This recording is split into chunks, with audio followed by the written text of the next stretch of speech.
sing it, you want to shout it. Happy birthday.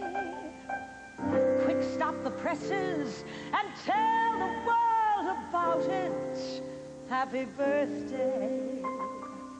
It's only been 100 years, but picture life without it. Without the movies, without TV, without Gable, Streep, and Hepburn, Julie Andrews, and E.T. The world adores a fantasy, and everyone's a fan, but did you ever wonder how it all began? Well, in 1887, Harvey and Dieta Wilcox, a Kansas prohibitionist, and his wife registered 120 acres of land in California under a name that Dieta had heard from a lady that she met on the train coming west. The name was Hollywood. Hollywood. Arguably the best-known word in the world today. But back then, not much. Some cactus, a couple of sheep. But that was gonna change. Take acres of land. Take plenty of sun. Throw in some dreams, some ludicrous schemes, and look what's begun. Then add the glitter, glamour, a little bit more than you should. Some chutzpah and pluck, heartache and luck. Hello, Hollywood. Hello, hello. Well, back then the Wilcox spread was the only thing that was called Hollywood. And Sunset Boulevard was only a dirt road. But take beautiful girls, some cowboys, a horse. Bring on the lights, lascivious nights, and agents of course. Then watch a city bloom where nothing ever stood. Goodbye to all that rustic nobility. Farewell to caution, peace, and humility. So long for good. Hello, Hollywood. Well, Harvey and Dieta started it all. But they probably never saw a movie. I mean, think about it. Movies were being made in New Jersey and all over New York. It's true. Back then, the action was definitely in New York. In 1913, but Hollywood was in the air.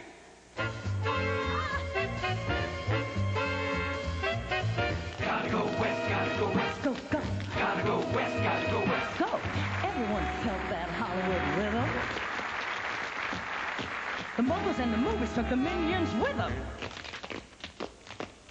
Gotta go west, gotta go. Go, go, go, go. And they went in droves. They left in droves that city that doesn't sleep. For novel inspiration, creative liberation, and a land that's cheap. Gotta go west, gotta go. Go, go, go. Gotta go west, gotta go. Go, go, go. The town was crazy for the new refrain. Gotta go west, gotta go west. Go, and everyone as anyone was on that train. Imagine New York to California in a mere 87 and a half hours. God, what will they think of next? California, here I come, right back where I started from. The flowers bloom in the spring. Each morning at dawn and birdies sing and everything.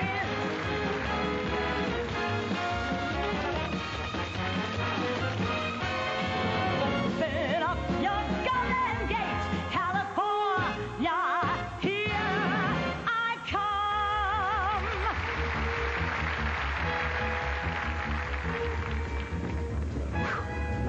Well, I hope you're right about this sunny California bit. I'm sick and tired of stopping work in the middle of every scene. Oh, put your umbrella away, pal. I hear it's gonna be nothing but sunshine and orange juice. Yeah, and no more of those goons from the trust trying to lock up our cameras. Hey, tell me again, what's the name of that guy that said we couldn't make movies and show them unless we paid him for the rights? Oh, brace yourself. Thomas Alva Edison. No, that's the guy that invented the phonograph. And the kinetoscope. Relax, relax. You're gonna love sunny California.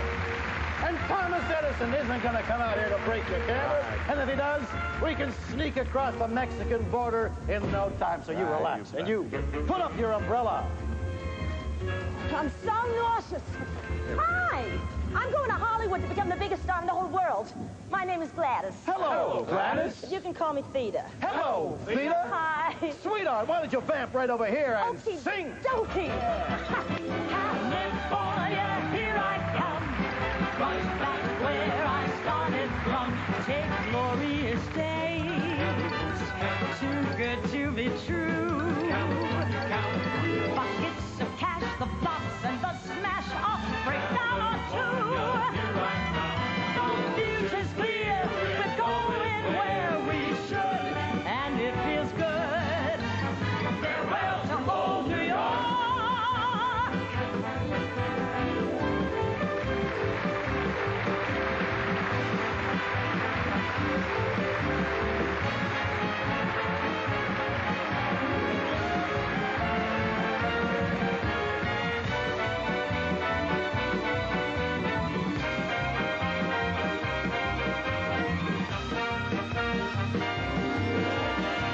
Hello, Hollywood.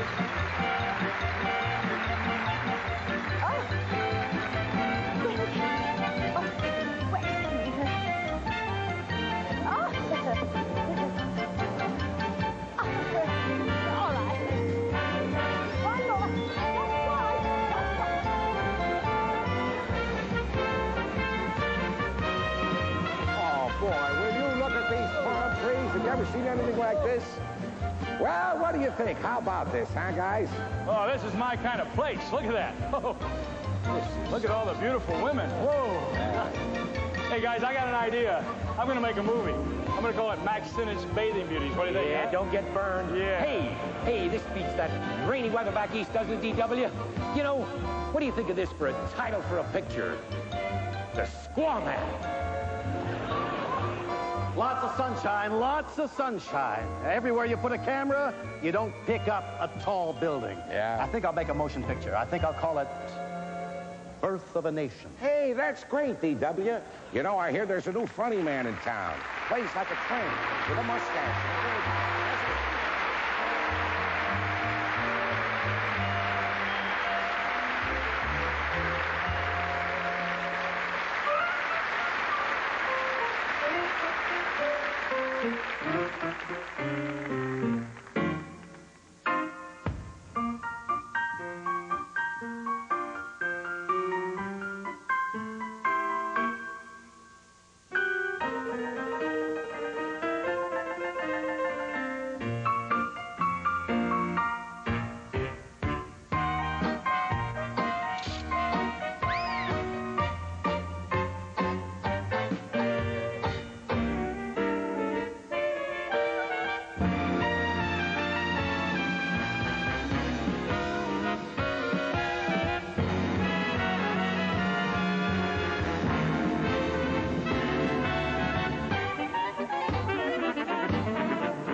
Goodbye to blizzards and goodbye to sleet and skyscrapers springing up under your feet. It's goodbye to Brooklyn and second-hand roads. There's no turning back as the industry grows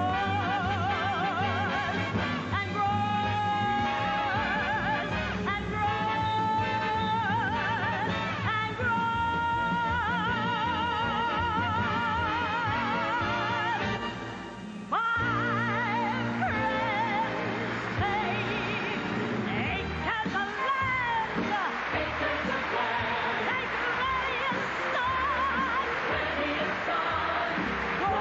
some dreams, some ludicrous schemes, and look what's begun. A city blooms where nothing ever stood. Or folks who ain't seen nothing yet. Hello, hello, hello,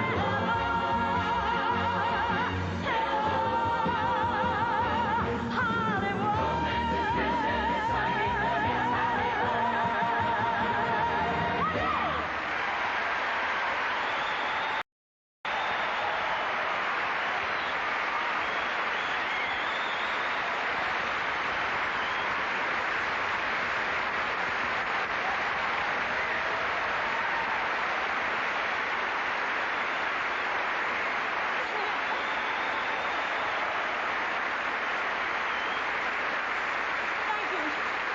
Ladies and gentlemen, it's my pleasure and my honor to introduce Jimmy Stewart.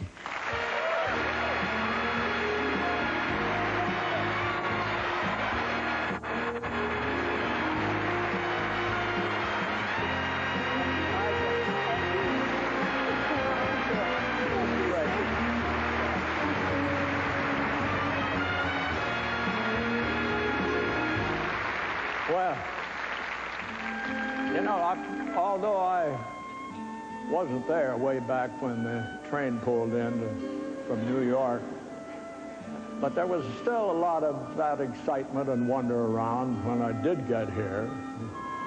And I'm sure that it pulls the young hopefuls even today, all of these years later.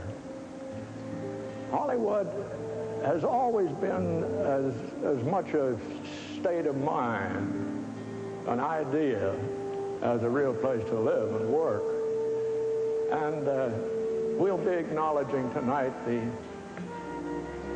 100th birthday of the real estate, and then we'll celebrate worldwide appreciation of the idea. I remember the Maltese Falcon. Now, John Huston directed the motion picture version of Dashiell Hammett's novel. Humphrey Bogart, of course, he played Detective Sam Spade.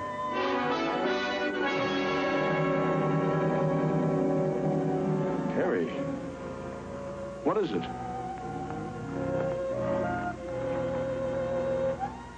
The stuff that dreams are made of. Huh?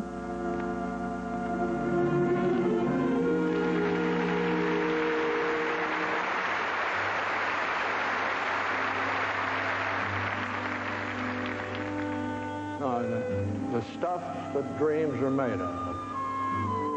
I don't know. What better way to sum up the town that we're here to celebrate tonight? Hollywood. The stuff that dreams are made of.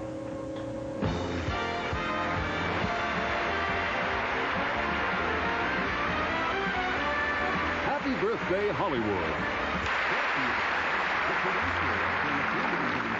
Hi, my name's Whoopi Goldberg. And I am very happy that you laughed at that. You know, you never can tell about a sense of humor. It's a strange thing, because not everyone is cracked up at the same time over the same joke or sight gag or whatever. Maybe it has to do with your age, I guess, or whether you're male or female, and maybe whether you're watching sometimes in a group or in a theater or at home by yourself in front of the set. But there can be few places on earth where this cane and this derby don't conjure up a chuckle. Almost since the beginning of movies here in Hollywood, Charlie Chaplin was the comedian against whom all other would-be funny people had to be judged. His Little Tramp was a folk hero upon whom life rained its cruelest blows, and he rallied with slyness and disdain, animal cunning, and a kind of shabby elegance which audiences everywhere recognized and rewarded with laughter. He did it without words. His was one kind of comedy. Today, on the surface, it's vastly different, but maybe not. What makes people laugh? Well, these movies did. Take a look at these scenes and see if you don't feel better by the end.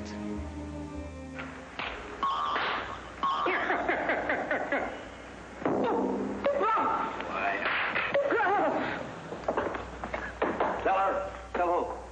Tell her. I'll tell her. Where is she? Where is who? I said tell her. Tell her what? Tell her nothing.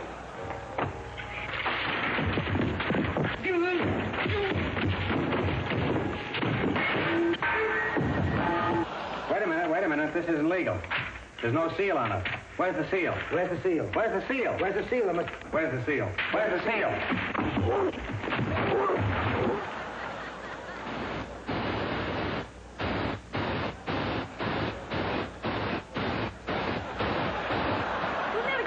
Door alive. Oh, no? No. Listen, baby, if I'm not out of that door in 2 seconds flat, my name's not Larry Hayes. Meet John Doe. The toughest fight I had was with Gene Tierney. That was the toughest fight. You mean Gene Tunney. You fight who you are, I fight who I want. Oh, yeah. See here, young man. That is, if I'm not mistaken. You like children? I do if they're properly cooked. Just walk natural as if you were up for a stroll. Not a word. Not a word. Hold it! Hold it right there! Where are you going with that elephant? What elephant? But did you put the pellet with the poison in the vessel with the pestle? No. The pellet with the poison's in the flagon with the dragon. The vessel with the pestle has the brew that is true. The pellet with the poison's in the flagon with the dragon. The vessel with the pestle has the brew that is true. Just remember that. Yes, thank you very much. The pellet with the poison is the chalice with the...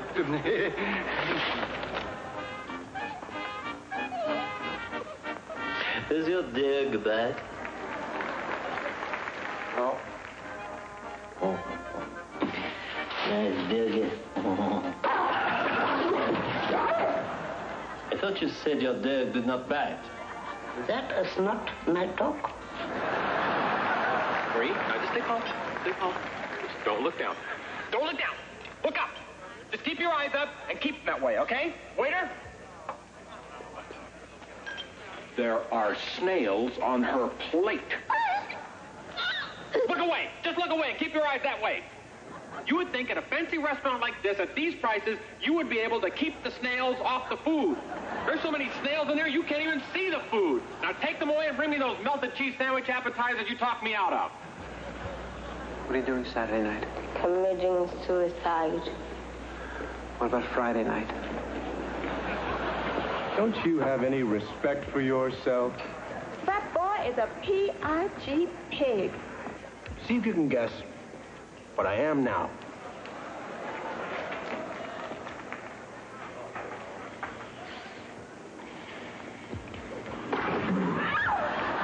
I'm a zit. Get it? Look, to be truthful with you, I can't sleep in a room with 20 strangers. Oh, dear. And, I mean, look at this place. The Army couldn't afford drapes. I mean, I'll be up at the crack of dawn here. A real woman could stop you from drinking. It has to be a real big woman. Will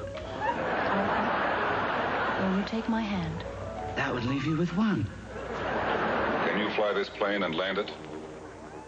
Surely you can't be serious. I am serious. And don't call me Shirley. That's right. We bad. That's right. You don't want no either. That's right. Darn right. What's your name? It's hard to say in English. Well, just say in your language. All right. My name is...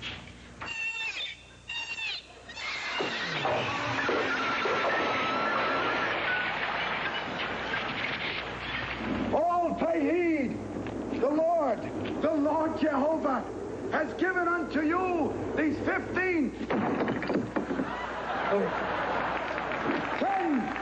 commandments for all to obey. You're not going to fall for a banana in the tailpipe. You're not going to fall for the banana in the tailpipe? It should be more natural, brother. It should flow out like this. Look, man, I ain't falling for no banana in my tailpipe. My husband does business with the mafia. When they track you down, your entire family, everyone you ever knew, will all get chainsaw enemas. And that's not all. God, I've been abducted by Huey and Dewey. Thing of glory for 1 million future generations to see. And we were here.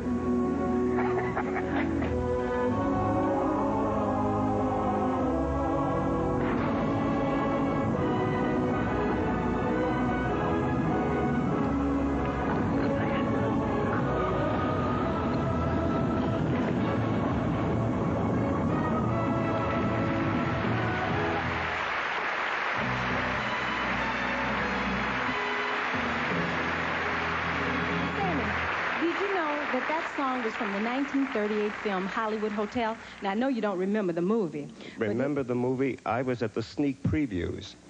Oh.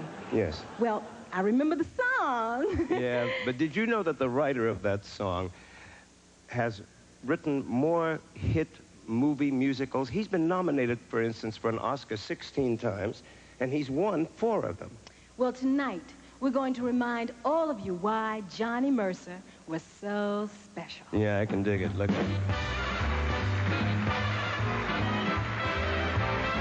You got to accentuate the positive. Eliminate the negative. Latch on to the affirmative. Don't mess with Mr. In-Between. You got to spread joy to the maximum. Bring gloom down to the minimum. Have faith for pandemonium. Liable to walking on the sea. Don't mess with Mr. In-Between. No, no, no. Don't mess with Mr. In-Between. You must have been a beautiful baby. You must have been a wonderful child. When you were only starting to go to kindergarten, I bet you drove the little boys wild. Oh, you know I drove the little boys wild. In the cool, cool, cool of the evening. Tell them I'll be there. In the cool, cool, cool of the evening. Better save a chair. So you met someone who set you back on your heels. Goody, goody. Yes, you met someone and now you know how it feels. Goody, goody. And you gave them your heart too, just as I gave mine to you. I wanted money, baby. And you broke it in little pieces. Now how do you do? I should stay away, but what can I do? I hear your name and I'm aflame. Aflame with such a burning desire.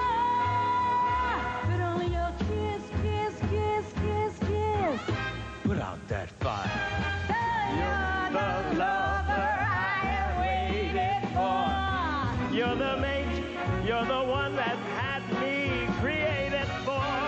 And every time your lips meet mine. Darling, down, down, down I go. Round, round, round I go. In a spin. I love that spin I'm in. Under that old black magic hall. Do you hear that whistle down the line? I reckon that's engine number 49. Folks around these parts get the time of day. On the Atchison, Topeka, and the Santa Fe. Take it, Sammy. My mama done told me when I was in knee pants. My mama done told me, son, a woman will sweet talk and give you the big eye. But when that sweet talking's done, a woman's a two-face, a worrisome thing that will leave you to sing the blues in the night. I hear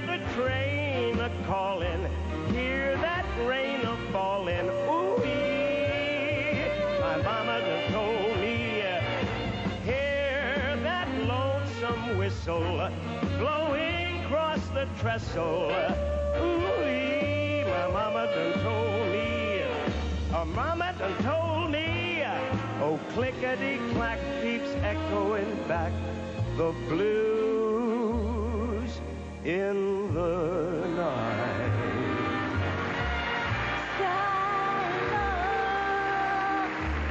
Have you anything to say to me? Won't you tell me where my love can be? Is there a meadow in the mist where someone's waiting to be kissed? Scotty love, I don't know if I can find these things, but my heart is riding on your wings. So if you see them anywhere, won't you leave me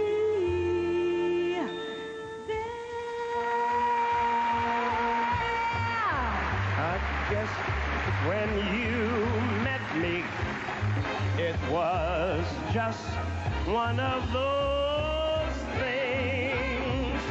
But don't you ever bet me, 'cause I'm gonna be true if you let me. Oh, free and easy, that's my style. How to do me, watch me smile, baby, well me after a while. 'Cause I gotta roam, and any place I hang my head is Birds roosting in the trees, pick up and go, and the going through. That's how it ought to be. I pick up too when the spirit moves me. You're gonna love me like nobody loves me, come rain or Yes, shine. I am. Happy together, unhappy together, and won't it be fun? Days may be cloudy or sunny. We're in or we're out of the money. But I'm with you always. I'm with you always. I'm with you, rain or shine,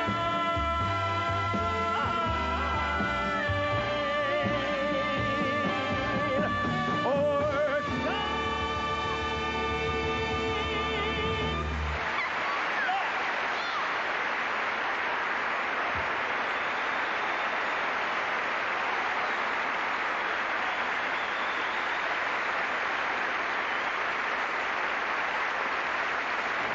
I'm Michael J. Fox. I'm sorry I couldn't be there tonight to join in the celebration. I'm in New York City on location filming Bright Lights, Big City.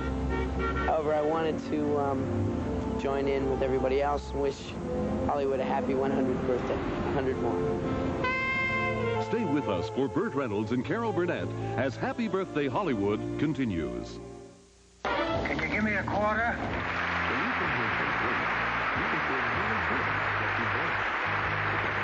Good evening.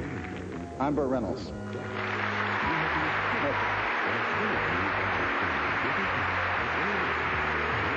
That charming face belonged to a gentleman named Enos Yakima Knut. He's still referred to as the Dean of Stuntmen. I started out in the show business as a stuntman, and when I got so old I couldn't fall down, I became an actor. In the very early days of film, there were no professional stuntmen. Harold Lloyd really hung from the clock. Buster Keaton really had a building fall on him, and various and sundry Keystone cops bumped down those roads and careened around those corners and crashed into cars and took long drives off short piers. Gradually, there developed a core of brave and skilled people who walked the tightrope between what is the scene required and a tiny margin of safety. And so, the professional stunt person was born. John Wayne said, "I learned as much about doing stunts and making pictures from Yakima Knut as I have from any man I've ever known." This is an Oscar.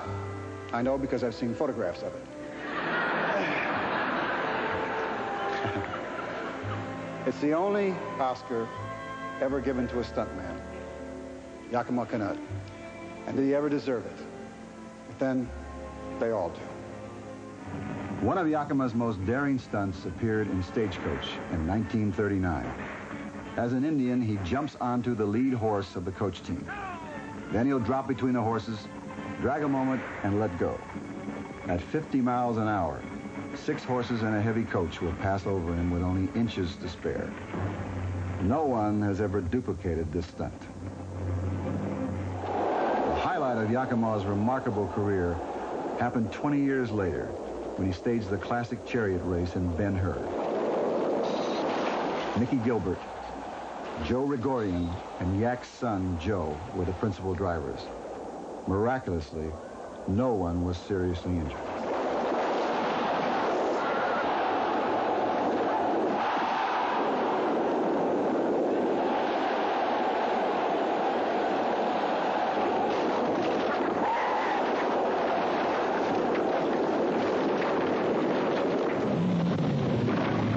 For over 50 years, veteran Kerry Lofton has driven cars to their limits and beyond. For the spectacular stunts in Bullet, which Lofton designed and directed, Steve McQueen, Bill Hickman, and Billy Eakins did the driving.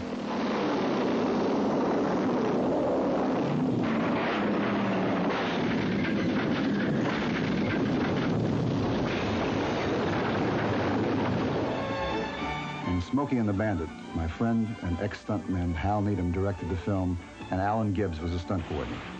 The people behind the wheel were Janet Brady, Tommy Huff, Jim Connors, and Bobby Bass.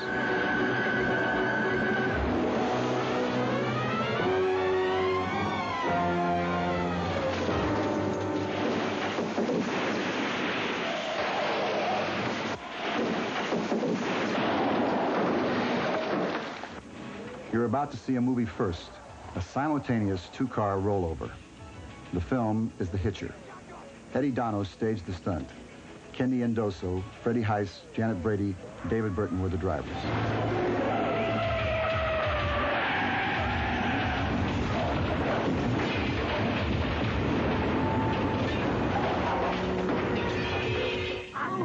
Air stunts require enormous expertise, and 2 of Hollywood's finest pilots, Paul Mantz and Frank Tallman, teamed up for these classics, and it's a mad, mad, mad, mad world.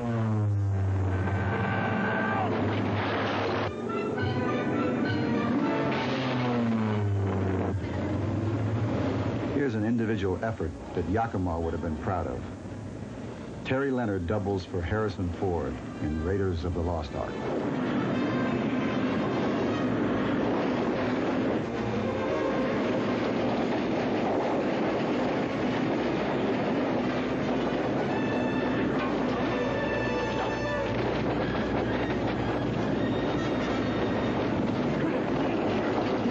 A fire stunt is one of the most hazardous special effects gags in the business. Here, Dick Zeicher doubles for Yul Brynner in Westworld.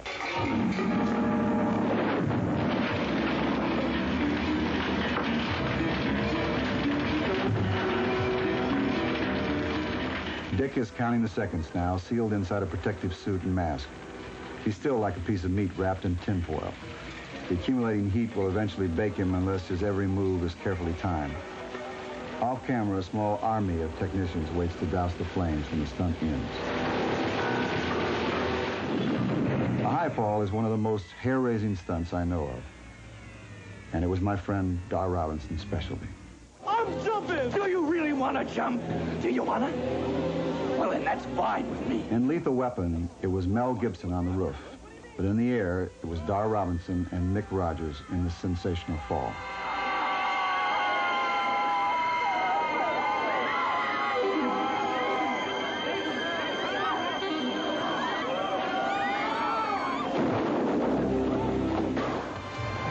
In Romancing the Stone, Terry Leonard and Vince Dedrick Jr. stunted for Michael Douglas and Kathleen Turner. What are we going to do now? Jump!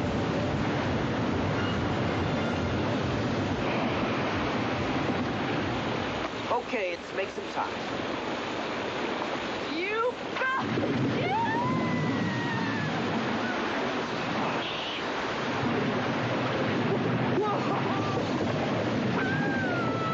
Someone could get hurt, even on a stunt that looks like great fun.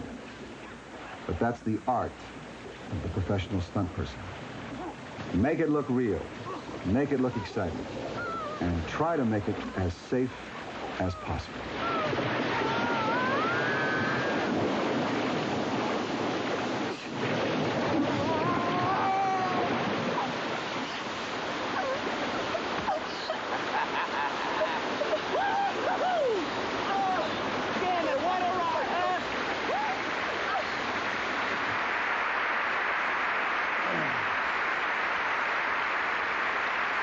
Ladies and gentlemen, may I present some of the stunt people who make films so exciting.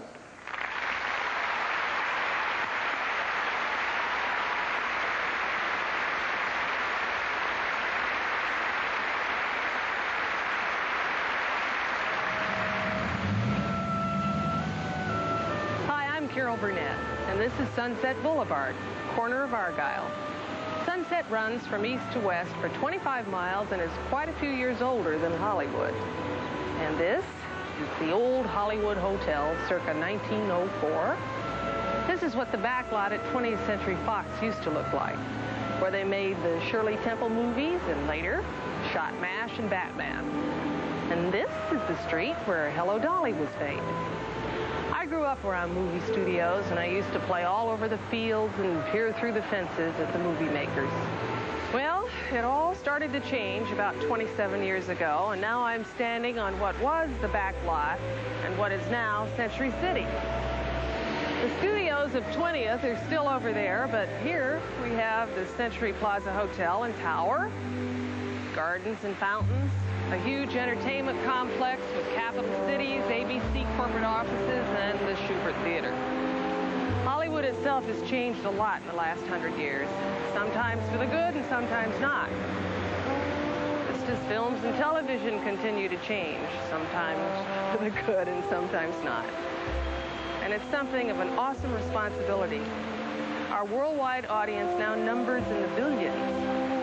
Not bad for 100 years. Happy birthday, Hollywood. Next, Happy Birthday Hollywood salutes Busby Berkeley.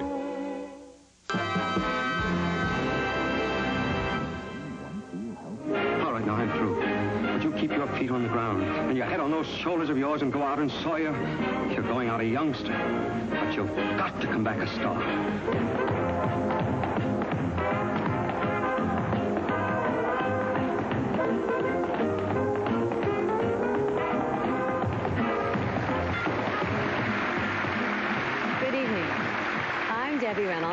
And I was raised on those early Hollywood movie musicals.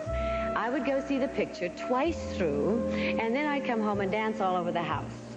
The plots, if that's the word I'm after, were rather lighthearted. But the music, those fantastic songs, You Must Have Been a Beautiful Baby, The Lady in Red, Too Marvelous for Words, the actresses, good old Ruby Keeler, Eleanor Powell, Ginger Rogers, Joan Blondell, and a choreographer whose vision went further than just dance steps, Busby Berkeley. He showed the world what could be done with a movie camera. As Gene Kelly once said, if anybody wants to learn what can be done with a camera, they should study every shot Busby Berkeley ever made. And he did it all. In the space of about 5 years, he did every shot in the book. But even Busby couldn't have done it without the dancers. Those long-legged, long-suffering hundreds of girls. Girls like Ruby Keeler. These are her tap shoes. Happy birthday, Hollywood.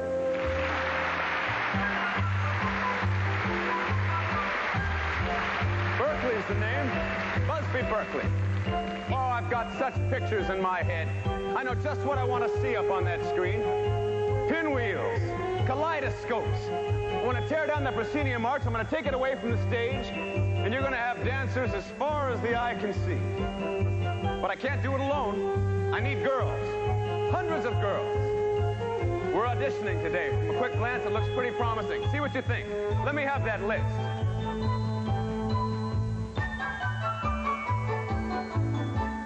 Betty White. Florence Henderson. Bonnie Franklin.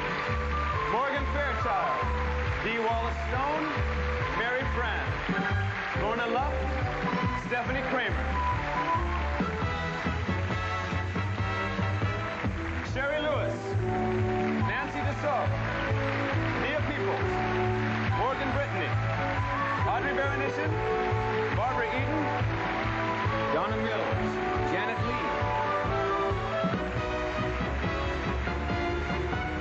Joan Van Ark, Marilyn McCoo, Jill Ireland, Jacqueline Smith, Tracy Scoggin, Jill St. John, Michelle Lee, Sandal Bergman, Jane Kennedy, Linda Carter, Tricia McFarland, Stephanie Powers, Susan Sullivan, Cheryl Lee Rowell, Loretta Swit, Mary Hart. All right, ladies, gather round. I'm going to show you a little routine. I want you to pick out the best you can. If you don't go perfect, that's all right. Back. Little turn. Hands over the head.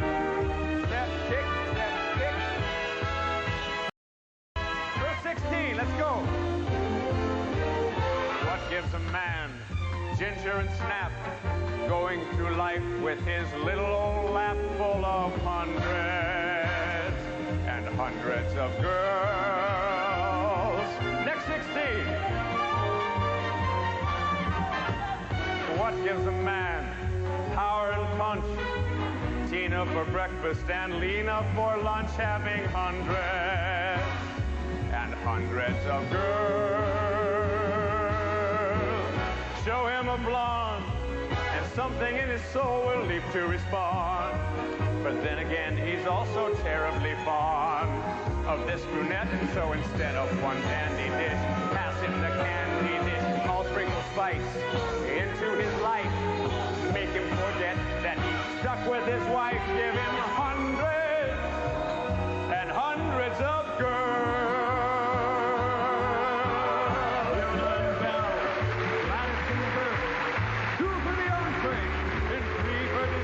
Give him hundreds and hundreds of girls. 4 on a slide, 5 on a swing. I'm gonna make the cash register ring, having hundreds and hundreds of girls. I'll fill the screen with Jane and June and Joan and Janet and Jean. I'll pull the greatest stunt this business has seen, till every fella from Duluth to Atlanta sees all of his fantasies.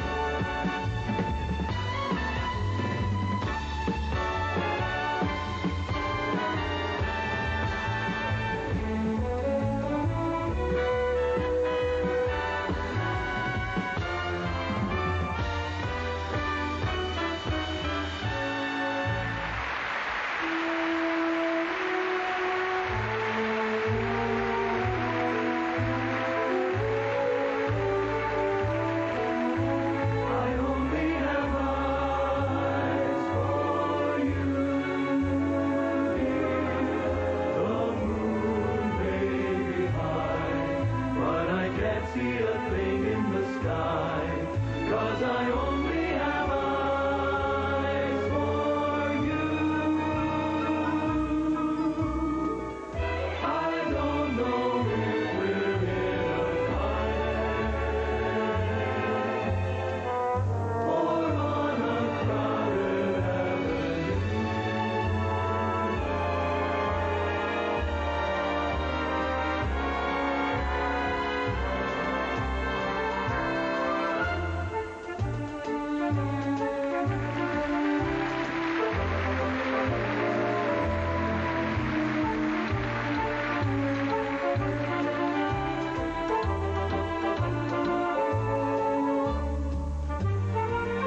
Hundreds of girls.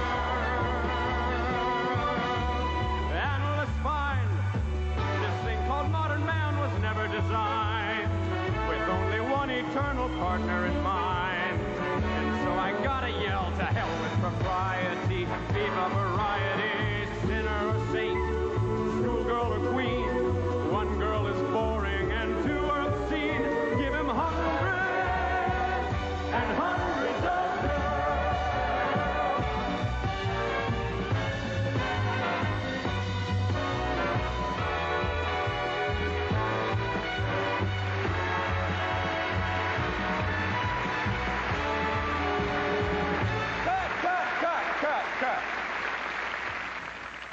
I didn't say 20 girls. I didn't say 30 girls. I didn't say 50 girls. I said 100 girls. Now give me 100 girls.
Hi, I'm Ted Danson. I'm Steve Gutenberg. And I'm Tom Selleck, and we're all here on the set of 3 Men and a Baby to say...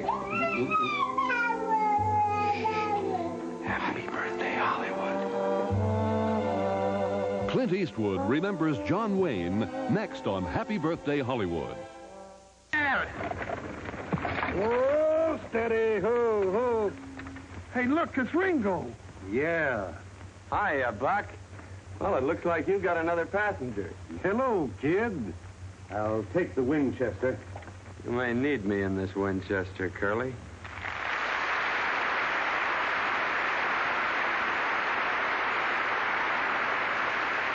Good evening. I'm Clint Eastwood. And here...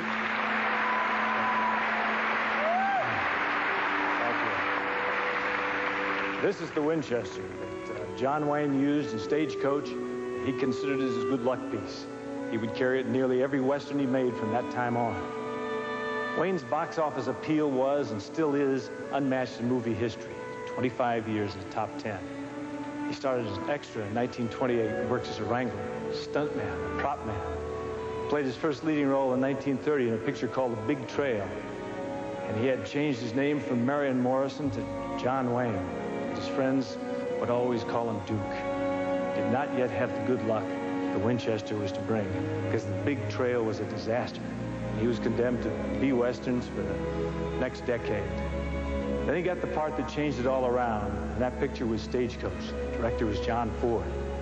Gary Cooper had turned the role down, so Ford offered it to John Wayne, and he took it. He never looked back. That's something he communicated to an audience that made them believe in him, whatever the movie was. Some of them weren't all that great, but he invested a part of himself that the audience trusted. Maybe they sensed an honesty as well as an integrity. He said about himself as an actor, I really don't act, I react. The only way I can describe it to someone else is to say, just get natural. That's the important thing in movies, regardless of character. I always play John Wayne, he said. I'm Wayne the cowboy, regardless of the role I'm in and how I'm dressed. I'm not an actor, and I don't pretend to be one, he'd say. All I can do is sell sincerity, and I've been selling it ever since I started. Well, he sure did. Wilkins was killed, and that's going to be paid for if I have to tear you and the whole town apart. Beginning with your pet rattle.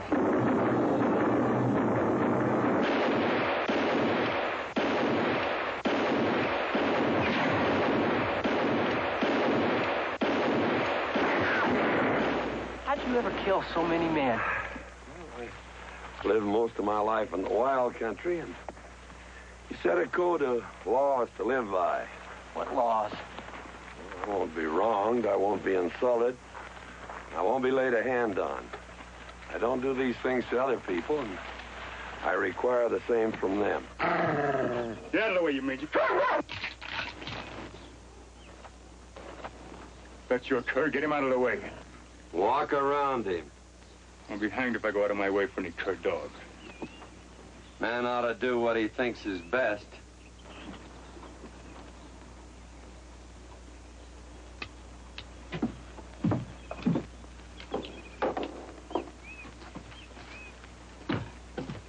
Quit blocking the door. You should have let him kill me, because I'm going to kill you. I'll catch up with you. I don't know when, but I'll catch up. Every time you turn around, expect to see me.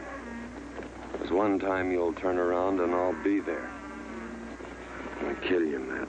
I mean to kill you in 1 minute, Ned. Or see you hanged in Fort Smith at Judge Parker's convenience. Which will it be? I call that bold talk for a one-eyed fat man. Fill your hand, you son of a bitch.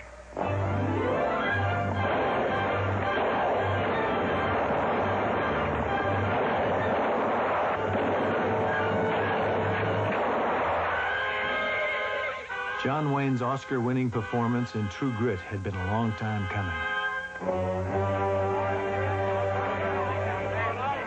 In the early 30s, after The Big Trail, when no major studio would touch him, Wayne labored through an endless string of low-budget, 3.5-day westerns. He even took a job as the movie's first singing cowboy. Raise up your guns, outlaw, and cinch 'em on tight. There'll be blood a-running in town before night. There'll be guns a-blazing, singing with... Why, that's Singing Sandy. You'll be drinking your Most drink. notorious gunman since Billy the Kid.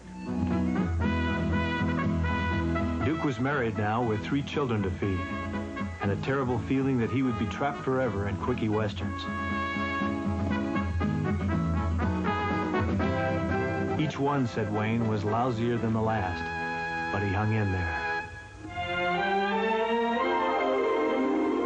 Stagecoach started my career, said Duke, and his dozen years of professional experience would help him keep the momentum going. John Wayne would become not only a popular action star, but also a romantic leading man.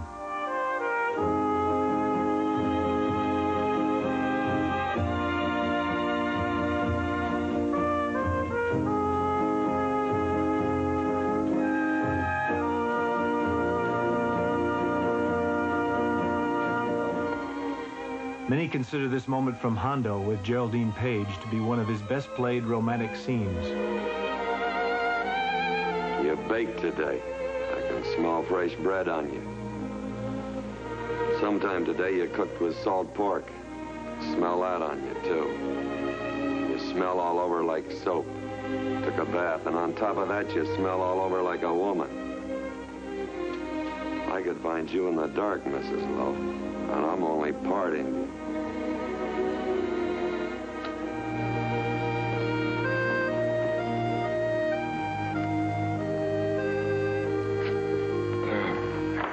Looking at the new waitress. Wayne, the man of action, is what audiences look forward to in films like The Man Who Shot Liberty Valance with Lee Marvin and James Stewart.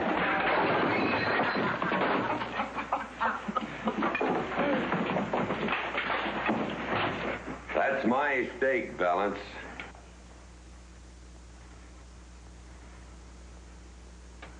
You heard him, dude. Pick it up. No. Pilgrim, hold it. I said you, Valance. You pick it up.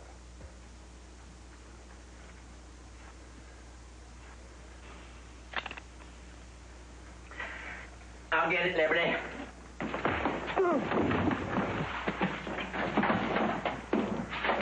I said you, Liberty. You pick it up. Why don't you get yourself a fresh steak on me?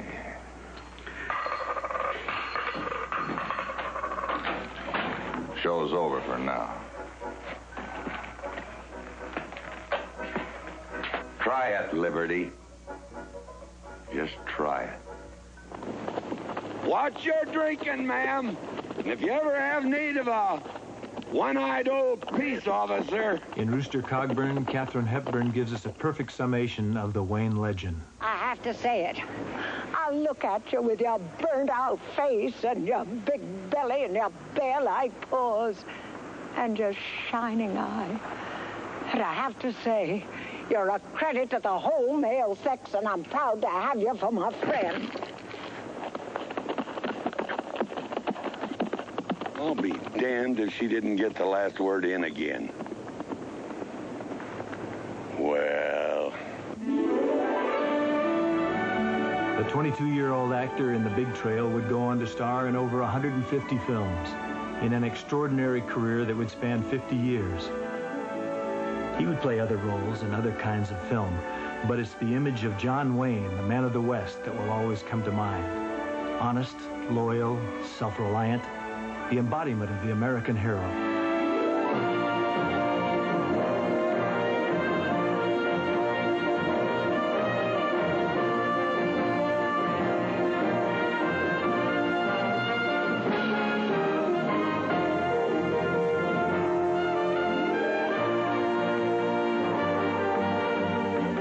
Years ago, John Wayne picked his own epitaph. There's a saying they have in Mexico, he said, feo, forte y formal. It means he was ugly, was strong, and he had dignity.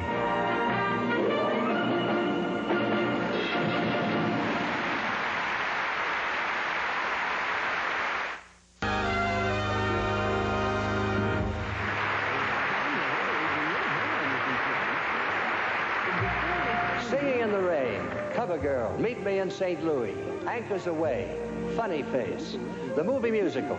Now, you notice I didn't have to say the American movie musical, because it's hard to think of any others. It seems to be one of the few peculiarly American art forms produced in Hollywood. Now, I have a special warm spot in my heart for the 10-year period from 1945 to 1955.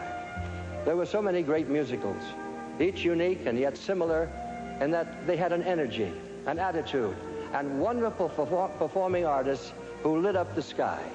Oh, this is Gene Kelly's Umbrella.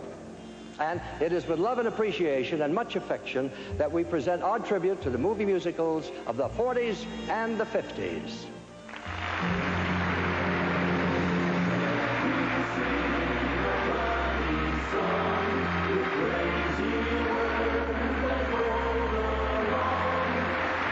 And if that song can start you laughing, I'm happy. Happy. Every time I hear that song, there's only one gal I can hear doing it. Mary May Harrell. You remember her? Sure you do. Some performer, some kid, some heart. I always had a lot of faith in her from the very beginning. But fate is funny, you know. It never really works out the way you hope it would. I remember the whole story like it was yesterday. Mary May was born to sing. Let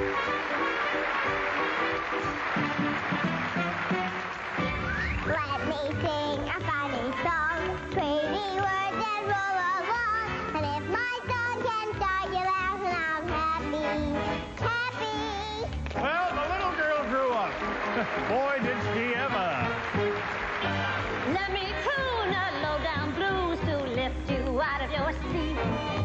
And if my song can reach your shoes and start to tap on your feet, I'm happy!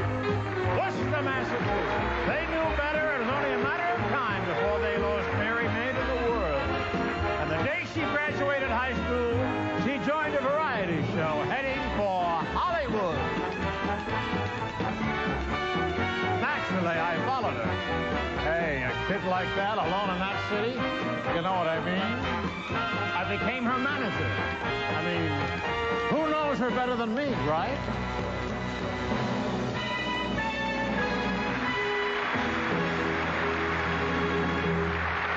The first night we arrived, I even get her invited to this big Hollywood bash.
Ladies and gentlemen, I give you the toast of Europe, Mary May Harrow.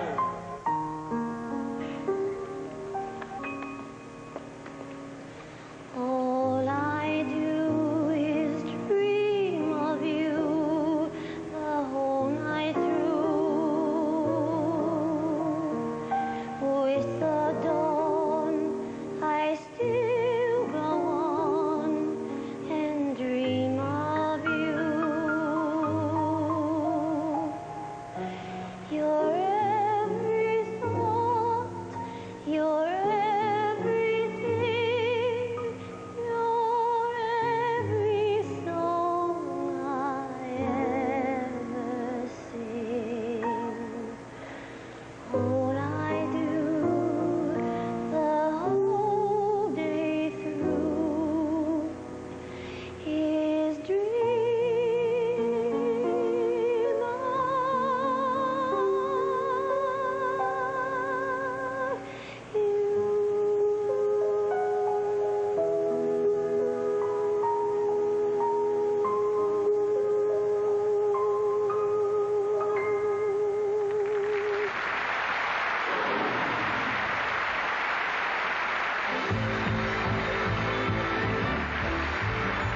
Well, it was happening just as I predicted. Writers wanted to write for her. Composers wanted to compose for her. Agents wanted to agent for her. And suddenly, L.B. Mandero, head of Miracle Pictures, spotted her.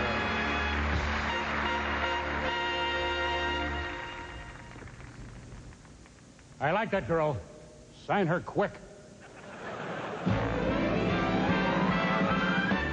Just too marvelous for words, like glorious, glamorous, and medals stand by amorous. So I said to Louie, I ain't playing any of those damn chorus girls anymore. I mean, I'm a serious actress, don't you know? Right, Georgie? Right. I mean, I want to part with some real meat in it. I mean, I could really chew up the screen in, well, Joan of Arc. Yeah, fantastic.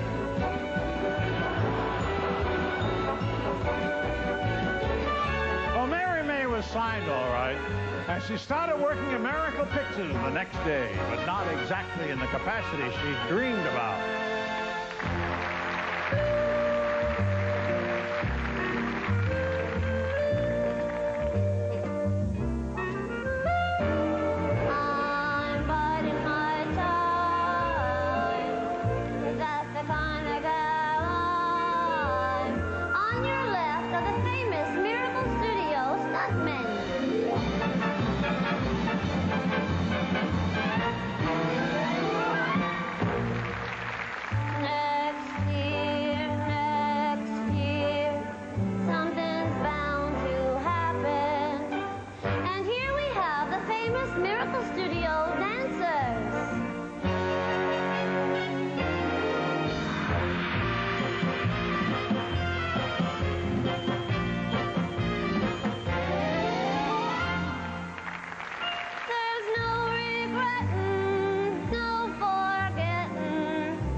No, madam. That's just his mannequin. It's not really George Lord. It is George Lord. I've been noticing you. Me? Yes, you. That smile.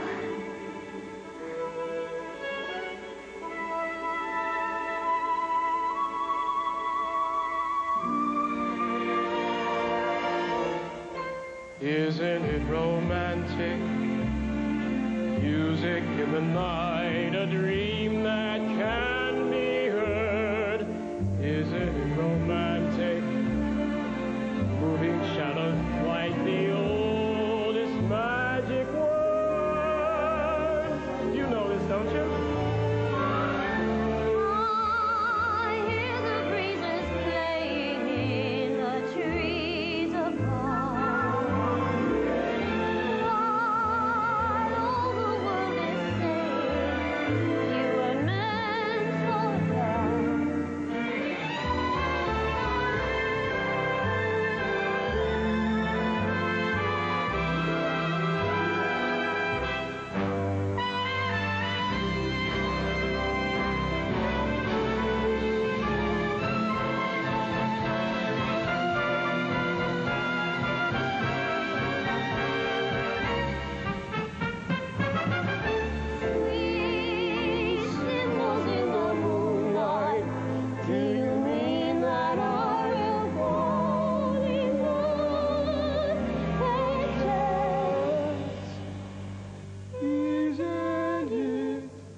George Lord and Mary May Harold. They became inseparable.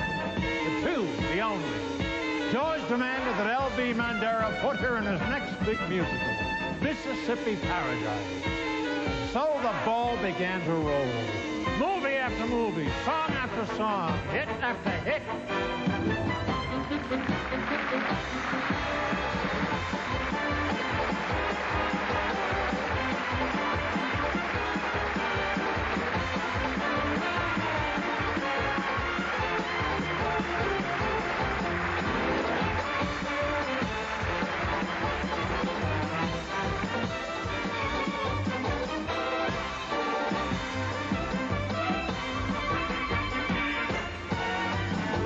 On the levee, got him by the dozen.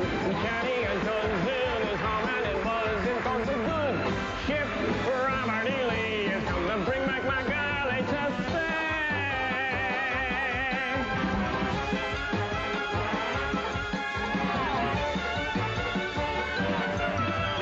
Watch them shuffling along, them shuffling along. Come together, both I know. Go down to the levee and then to the levee.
Everyone in Hollywood was happy for the couple.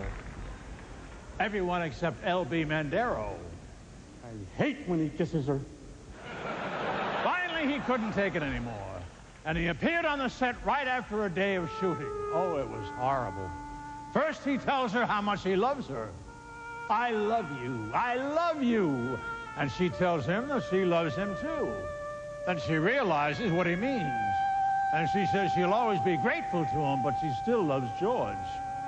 I love George. I love George.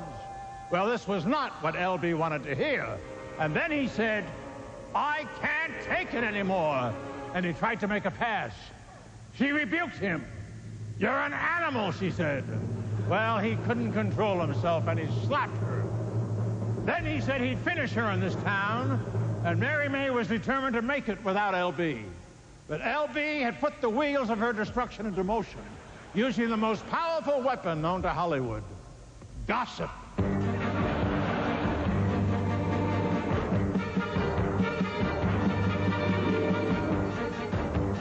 Well, it was effective.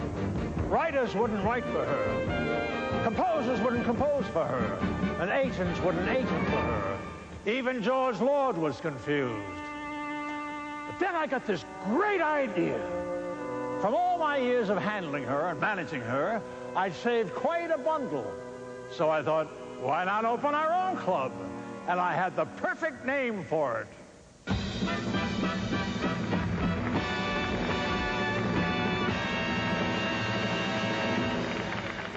Ladies and gentlemen, the Key Change is proud to present, the first time on any supper club stage, Mary May Harold.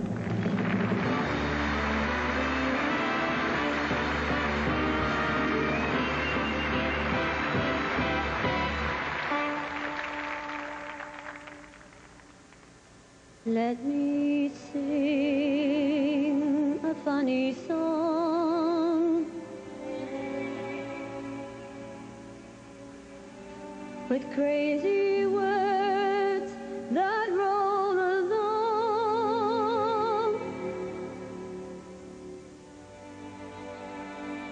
And if my song can start you laughing,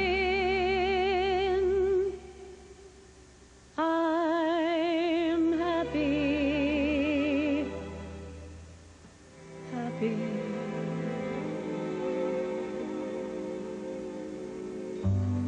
Let me sing a sad refrain of broken hearts that loved in vain. And if my song can start you crying, I'm happy. Let me croon a low down blues to lift you out of your seat. And if my song can reach your shoes and start you tapping your feet, I'm happy,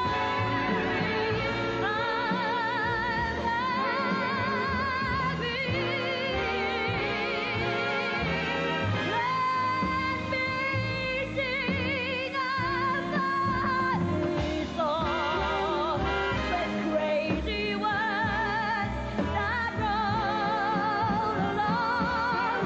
And if my song can start you laughing,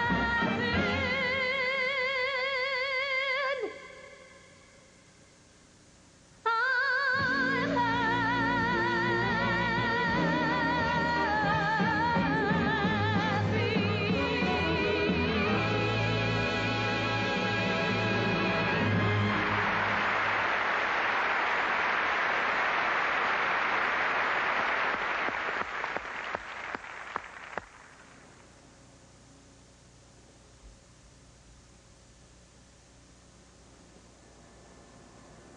It was you.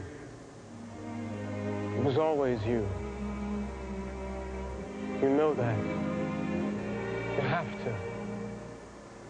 Get over here, you big lug.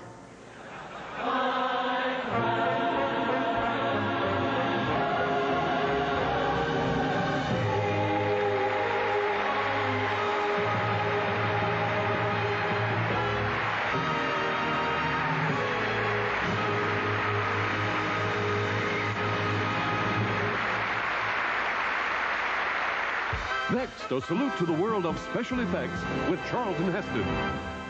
Ladies and gentlemen, I brought you something a little special, a little different.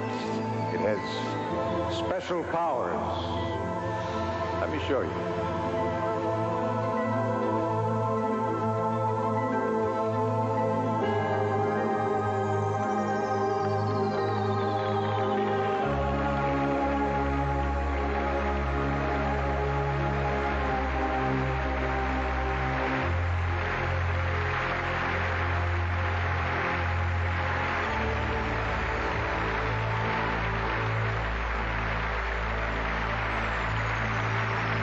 Isn't that neat? It's not that hard, actually. Look, one hand. Over the years of the movies, we have gotten to the point where we sort of take for granted some pretty special effects. Pretty fantastic. Behold his mighty hand.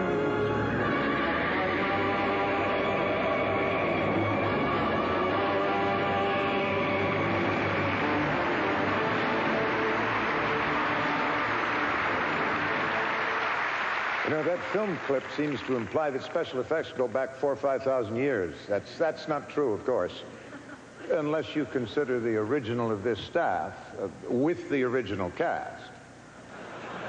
But the special effects do go back a lot farther than you'd think, more than 100 years, to when a French magician named Georges Méliès became fascinated with motion pictures as soon as they appeared in Paris. By 1876, he was making his first film. He was doing a shot of a carriage going by when his camera jammed. By the time he'd gotten it cleared, the carriage had disappeared and a hearse was passing. So, of course, when he developed the film, why, the carriage magically became a hearse and special effects were born. Now, of course, that effect really wasn't all that special when you compare it to the work of the skilled craftsmen working in the field now. Do you remember the earthquake in that 1936 picture, San Francisco? You know how they did that? The special effects man, Arnold Gillespie, devised a series of magnetic rods to support the buildings, which collapsed when the current was cut off. Watch.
My God.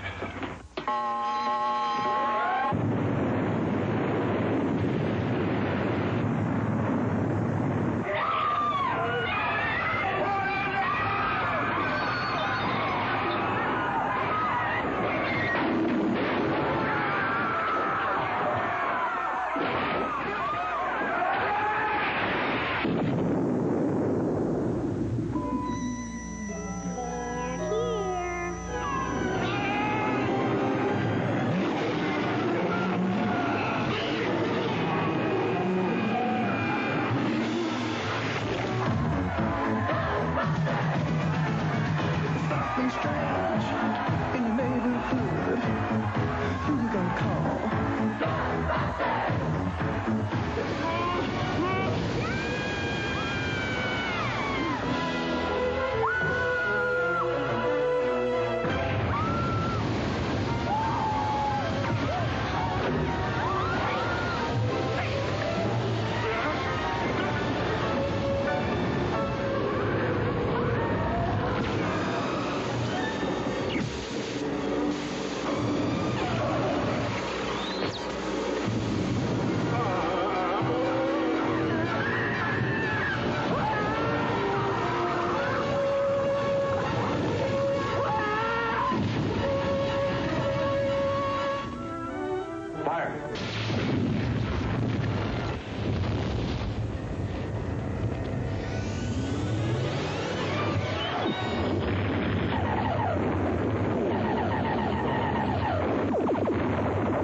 Stay tuned for Katharine Hepburn and some of Hollywood's loveliest ladies.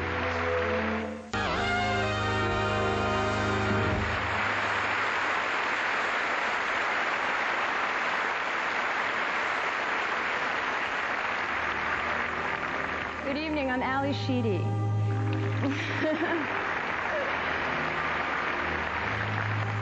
Back in the earliest days of film, 1910, 1911, there were the Gish sisters, Lillian and Dorothy, Blanche Sweet, Mary Pickford, Mae Marsh. They were the first heroines of the silver screen. And there have been countless actresses since then who played the daughter or sister or mother or wife or friend or lover. There have been a lot of us over these years. Irate fathers threw us out into the snow. We got tied to railroad tracks and rescued just in the nick of time. We made it through the advent of sound only to turn into gangsters' malls and get grapefruits in the face. We were born on the farm, we worked in the big cities, we had an innate elegance or a pioneer spirit. Some of us were no better than we should be, but we persevered. We mirrored the changes that befell our real-life counterparts, and in many cases we accelerated the pace of those changes. We come in all sizes, shapes, and ages, and I suspect you can't give this party without us. I am delighted to have joined the sorority, and we salute the heroines of the silver screen.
this year's Academy Award winner, Marlee Matlin.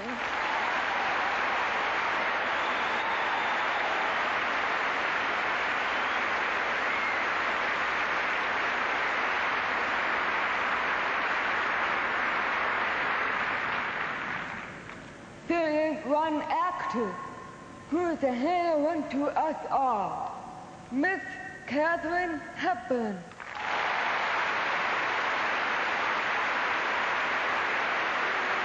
Hello, good evening. I am Katharine Hepburn. I hope that is still self-evident. And anyway, you couldn't tell by the voice, I really am. And I'm here, and I'm very pleased to welcome all of you to my home. My first home, actually, because each of us who works in this industry, in this wonderful industry, has a second home. And that second home is the motion picture and television country house and hospital. Now, the country house and hospital is not just for old people. Every member of our industry, of whatever age, regardless of whether the work is in front of the camera or behind the camera, can benefit from this fund's services. This evening is dedicated to enlarging the number of people that the fund can help. Now, this year, over 20,000 people have been helped. Now, with the support of the artists who are entertaining you now, tonight, and the audience sitting in Hollywood who are watching them do it, we are trying to ensure the future of this really important and really great work.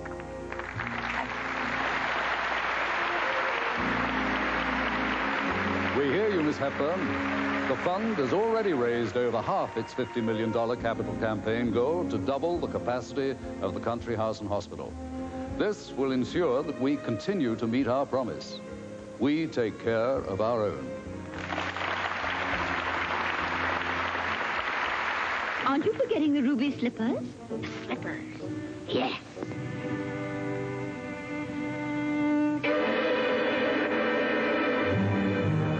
They're gone. The ruby slippers. What have you done with them? Give them back to me or I'll... It's too late. There they are, and there they'll stay.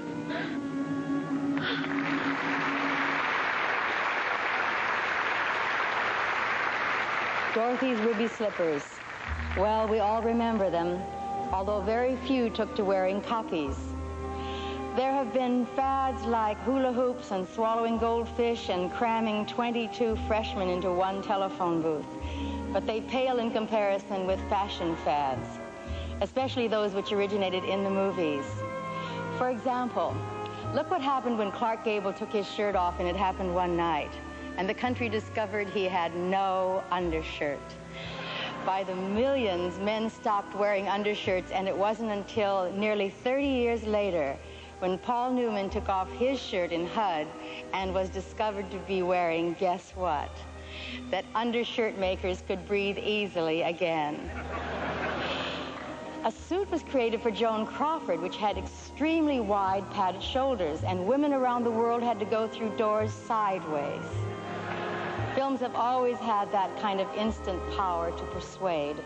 Although the trends were not earth-shaking in the greater scheme of things, it's fun to remember what turned our fashion heads during the last 60 years. In the early days, performers almost always had to provide their own contemporary wardrobe. The bigger your closet, the better your chances for a job. Gloria Swanson's closet was the snazziest in town. Women rushed to her films to learn the latest in fashion from the undisputed clothes horse of the screen. Many were outraged when stars like Mae Bush dared to wear the scandalous new one-piece bathing suit. But despite the uproar, the one piece was here to stay. The it girl, Clara Bow. Colorful headbands were her trademark, and soon no self-respecting flapper would be without one. Joan Crawford first wore padded shoulders in Today We Live, and Gary Cooper didn't seem to mind that her shoulders were wider than his. The Eugenie hat Greta Garbo wore in Romance hastened the end of the cloche. The low over one eye placement would dominate hat styles throughout the 30s. Shirley Temple's polka dot dresses became the fastest selling outfits in the history of juvenile fashion. Dorothy Lamour proved that the road to chic was a flowered sarong. While women didn't rush out to buy tails so they could look like Marlene Dietrich, this outfit said that it was okay now for women to wear slacks.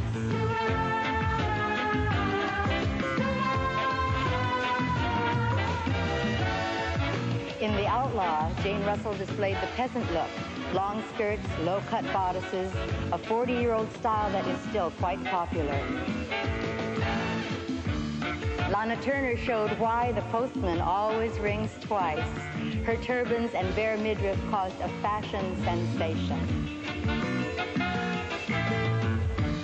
Father Spencer Tracy bought the wedding dress Elizabeth Taylor wore in Father of the Bride.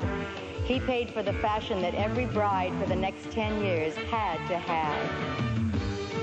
Rita Hayworth's gown in Gilda, a strapless black satin sheath with matching gloves, was the fashion rage of the 40s. Marilyn Monroe's dress in The 7-Year Itch, still copied today, was originally bought off the rack. In the 60s, Faye Dunaway gave us the Bonnie and Clyde look. Berets were back, even if cigars weren't. Diane Keaton's Annie Hall appeared as if the contents of her boyfriend's closet had fallen on her, and the 70s layered look was in. Jennifer Beals' Flashdance look popularized torn t-shirts, and the world of fashion wondered, what next? Here it is, trashy chic, as personified by Madonna in Desperately Seeking Susan. Just remember, this too shall pass.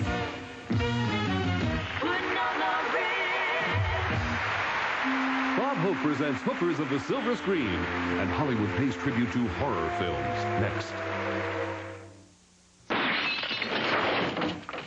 Shake hands with a lemon. Let's go. Wait a minute. There must be some sensible solution to this problem. Well, of course there is. 2 fellas, 1 girl. Monday, Wednesdays, and Fridays, you come to my house. Yeah, Tuesdays, Thursdays, and Saturdays, my house. What about Sunday? Everybody rests. It is not for me to forgive you, but this little flower you have wronged. She is innocent. I didn't realize. Of course you didn't realize. You didn't realize because you don't know women. But if there's one thing Bob Hope knows, it's women.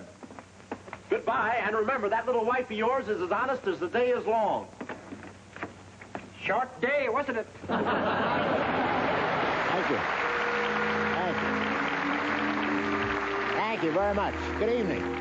Those were the good old days. We laughed when we read the script. We laughed while we were making the movies. And thank goodness you laughed when you saw them. I made a lot of movies, you know, and I really wouldn't change any of them. Being a comedian has been a wonderful way to meet people, to give pleasure. But I'll tell you a secret. Every now and then, when the moon is full and the wind starts to whistle, well, I can feel my toes tapping, and I wonder if instead of being a comedian, how far I would have gone as a dancer. I really enjoyed the road pictures dancing with Bing, and we had a great time all over the world with our hoofing. And I love making that picture called The 7 Little Foys with Jimmy Cagney. We did a pretty neat piece of footwork.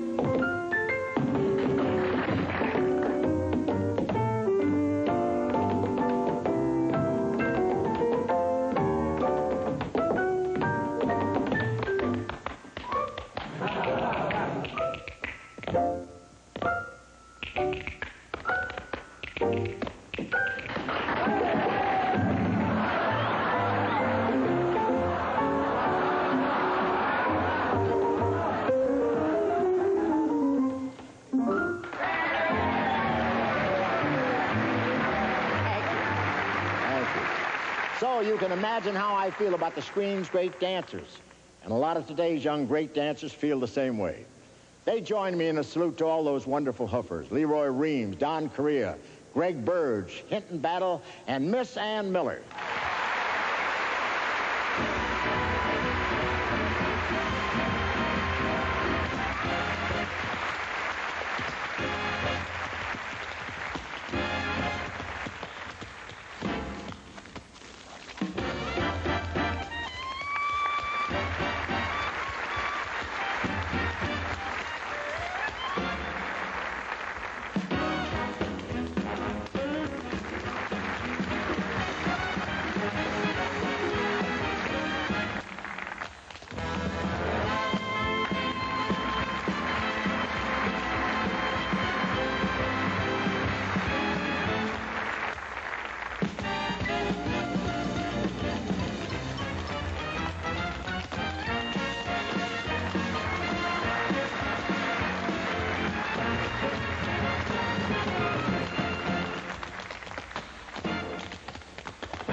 to rough blue, it's easy to shake off your cares and trouble. Tell them the blues to go. They may refuse to go, but as the rule, they'll go if you'll shake them away. Shake them away.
am Dracula.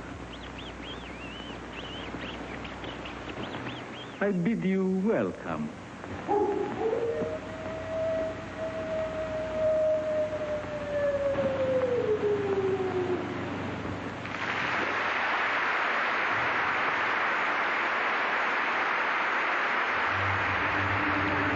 Good evening. I am Louis Gossett Jr., and I bid you welcome.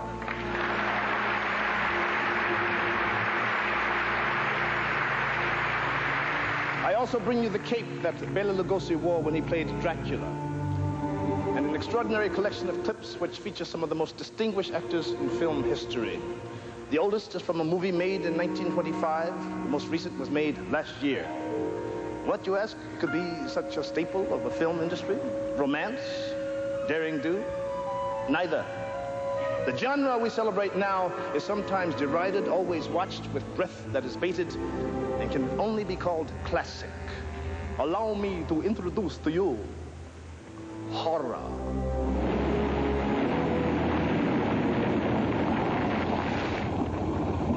Okay. Scare me. Are you ready? Okay, go ahead.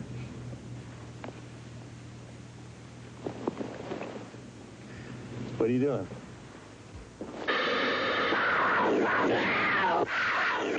That face, that wonderful face.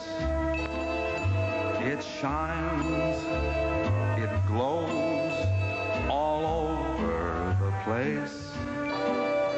And how I love to watch it change expressions. Each look becomes the prize of my possessions. I love that face, that face. It just isn't fair. You must forgive the way that I stare. But never will these eyes behold a sight that could replace that face, that face, that face.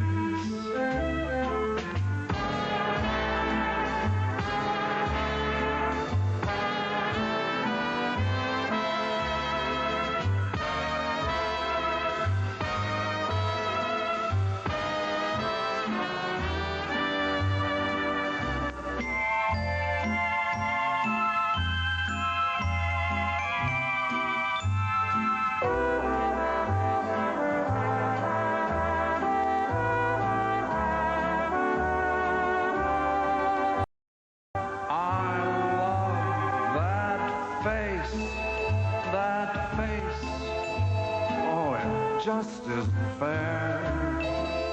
You must forgive the way that I stare. But never will these eyes behold a sight that could replace that face, that face, that face, that face. That face,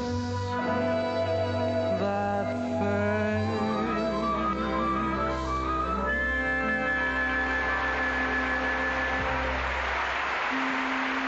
Next on Happy Birthday Hollywood, Loretta Young and Legends That Are Gone.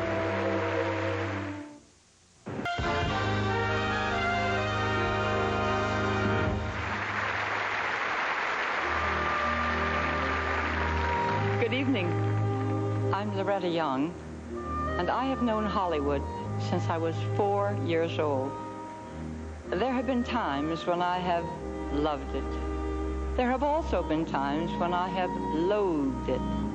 But never, ever was there a time when I wasn't fascinated with it. Even as a child, I was convinced that the most exciting place to be was in a darkened movie theater, being mesmerized by all of those magical images up there on the screen. As the years went by, I continued to work, to listen and to learn. And it didn't take me long to discover that some performers stood out from the rest. There seemed to be something inside, something different, things that legends are made of. It's an intangible something that makes it impossible for one to look away. Anyway, whatever it is, no one has ever yet been able to define it.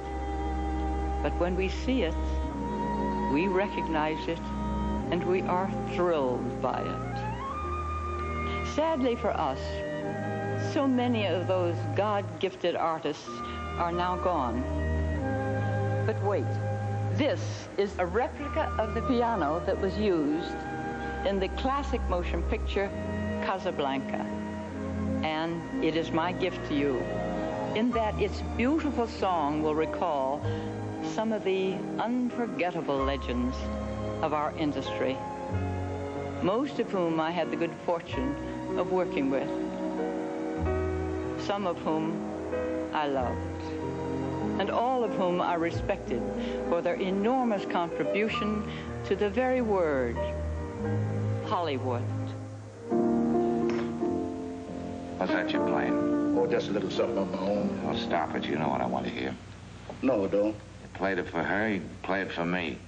Well, I don't think I can remember. If she can stand it, I can. Play it. Yes, boss.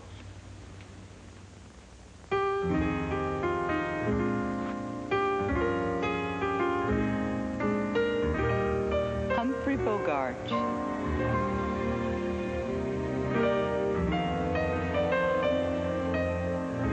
Jean Harlow.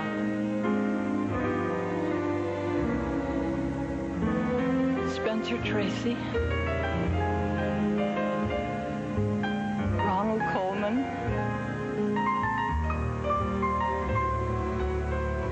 Merle Oberon. David Niven. Gary Cooper. Carol Lombard. Tyrone Power. Charles Boyer. Veronica Lake. Errol Flynn. Vivian Lee.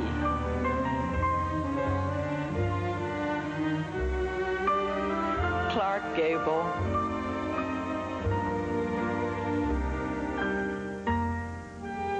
Henry Fonda.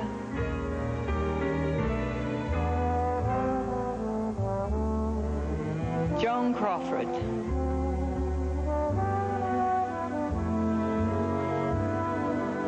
Robert Taylor.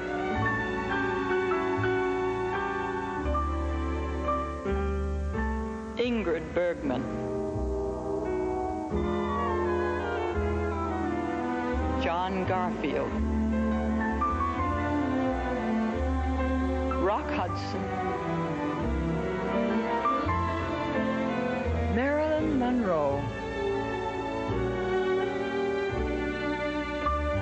Montgomery Clift.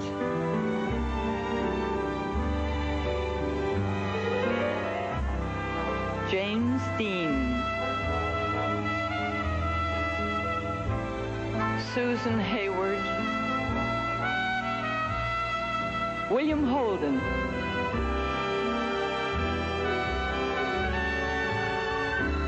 Steve McQueen. Natalie Wood.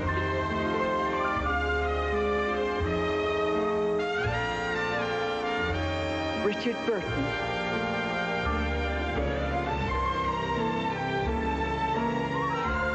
Grace Kelly.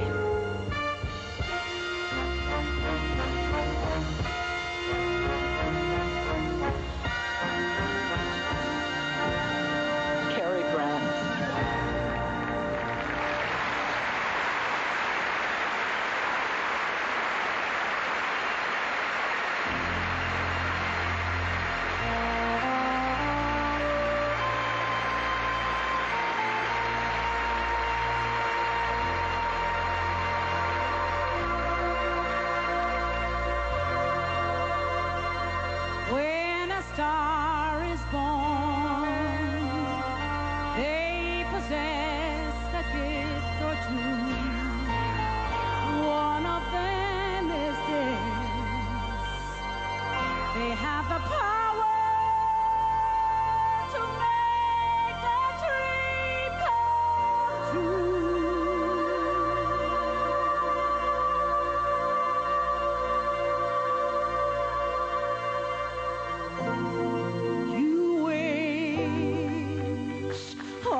revenge.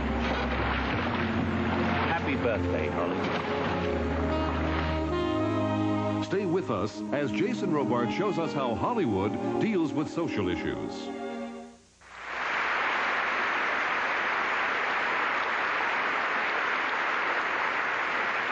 Good evening, I'm Jason Robart.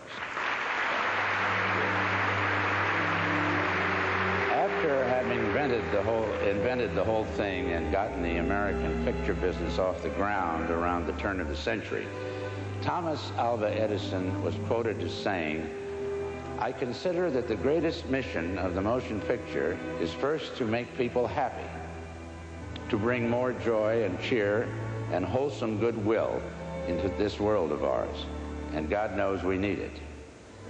Well, movies have brought entertainment to millions, but they have done more.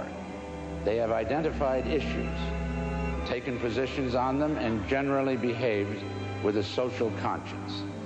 Bigotry, capital punishment, First Amendment cases, drug abuse, alcoholism, war in general, and nuclear war in particular, have been grist for the mill. We have not always eradicated the problem, but because we touch emotions, we have caused people to think, and the thinking informed people will generally, sooner or later, move in the right direction. Take a look. Did Deep Throat say that people's lives are in danger? Yes. What else did he say? He said everyone is involved. You know the results of the latest Gallup poll? Half the country never even heard of the word Watergate. We're under a lot of pressure, you know, and you put us there. Nothing's riding on this except the First Amendment of the Constitution, freedom of the press, and maybe the future of the country. Sin, sin, sin. You're all sinners. You're all doomed to perdition. What qualifies someone to be a revivalist? Nothing. Nothing at all. There is not one law in any state in the Union protecting the public from the hysterical onslaught of revivalists. But the law does permit them to invest in tax-free property and collect money without accounting for how it is used. What do you get for your money? Can you get into heaven by contributing $1 or 50? Can you get life eternal by shaking hands for Jesus with Elmer Gantry? In answer to your question, may I inquire, are you, that is, do you follow the Hebrew religion yourself, or is it that you just want to make sure? I've asked a simple question. I'd like to have a simple answer. Well, you see, we do have a very high-class clientele, and, well, naturally. Then you do restrict your guests to Gentiles? Well, I wouldn't say that, Mr. Green. But in any event, there seems to be some mistake, because we don't have a free room in the entire hotel. But if you'd like, perhaps I can fix you up at the Brewster Hotel down near the station. I'm not staying at the Brewster. Look, I'm Jewish, and you don't take Jews. That's it, isn't it? I never said that. If you don't accept Jews, say so. Don't raise your voice to me, Mr. Green. You speak a little more quietly, please. Do you or don't you? Mr. Green, I'm a very busy man. Now, if you want me to phone for a cab or a room at the Brewster, I'll do so. Otherwise... Otherwise what?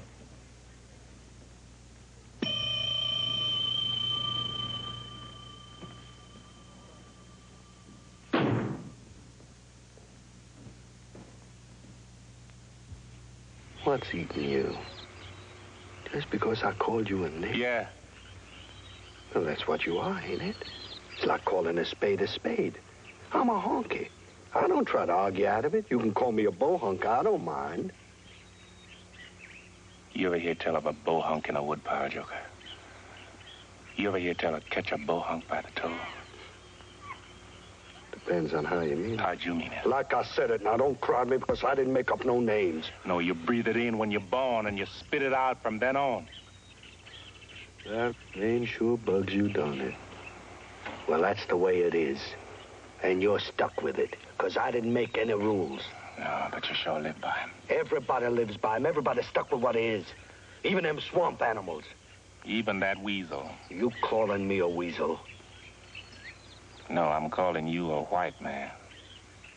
It is the judgment and sentence of this court that the defendant, Barbara Graham, suffer the extreme penalty, to wit, the death penalty, and that said penalty be inflicted in a manner and means prescribed by law, to wit, the administration of lethal gas until said defendant is dead. When you hear the pellets drop, count 10. Take a deep breath. It's easier that way. How do you know?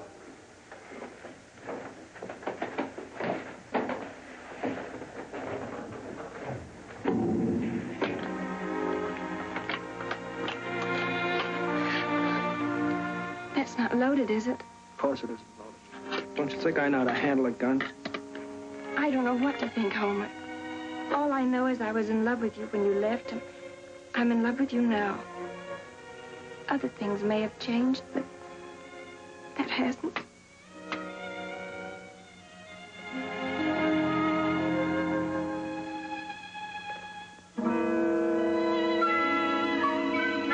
You want to see how the hooks work?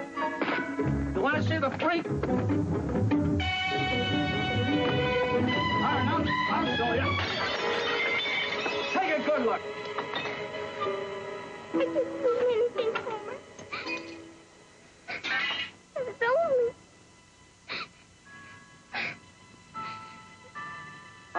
I'm sorry, Llewellyn. It isn't your fault. Let's go on and play with your friend.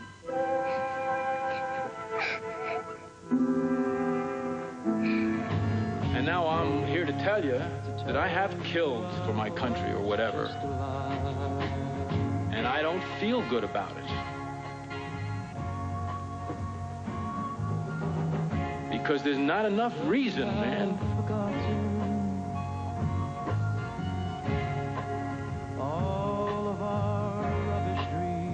To feel a person die in your hands or to see your best buddy get blown away.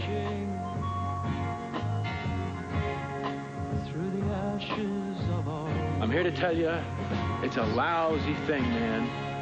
I don't see any reason for it.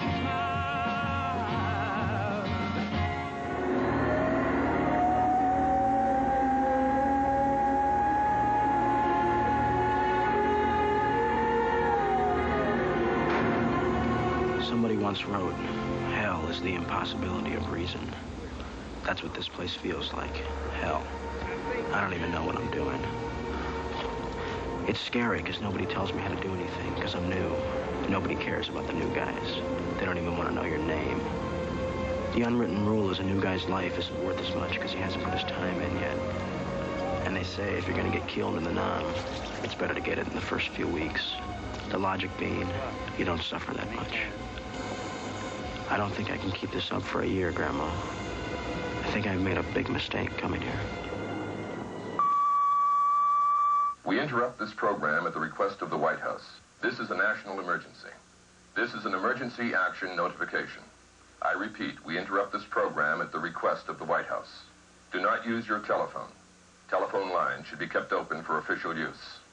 Important instructions will follow. Ladies and gentlemen, the President of the United States. Hello? Mom! Mom! Get away from that window! Mommy! You're all get out. I don't know. Put your head down. Cover your eyes. Oh, my God. My God.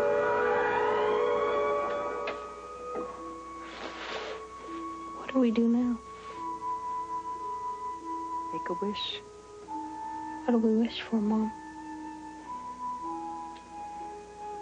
That we remember it all. The good and the awful. The way we finally lived. That we never gave up.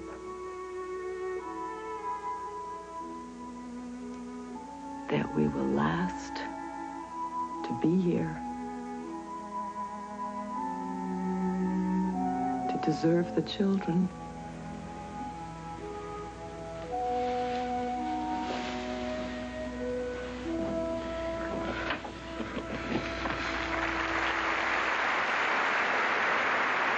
Hollywood, aware of the issues.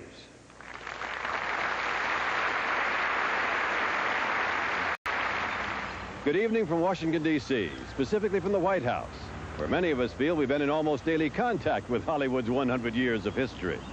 Actually, Ronald Reagan, who loves to kid about his age, wasn't around when it all began for Hollywood, a town that has had such enormous influence on people all over the world, including presidents. Richard Nixon watched the movie Patton before sending U.S. troops into Cambodia. And Ronald Reagan once joked that after seeing Rambo, he knows what to do the next time a hostage crisis arises. So happy birthday, Hollywood. Keep up the good work. Those of us who cover the news in Washington salute you. Coming up, Gregory Peck, Burt Lancaster, and our exciting finale on Happy Birthday Hollywood. Over these 100 years, some wonderful things have been said about Hollywood. Rivers of colorful prose have cascaded out to the public, from studio publicists, movie magazine writers, and columnists. Some of what they've said has been sentimental, foolish, wildly exaggerated. Some of it's been true. One thing is certain. When Hollywood became the capital of movie making, Americans began to see themselves mirrored on the screen. Their history, their struggles, their dreams, their ambitions, their wonderful sense of humor about themselves. But the movies didn't just reach out to Americans. In a few short years, we had touched the world. The movies became a window through which hundreds of millions of people in every country saw us as we see ourselves.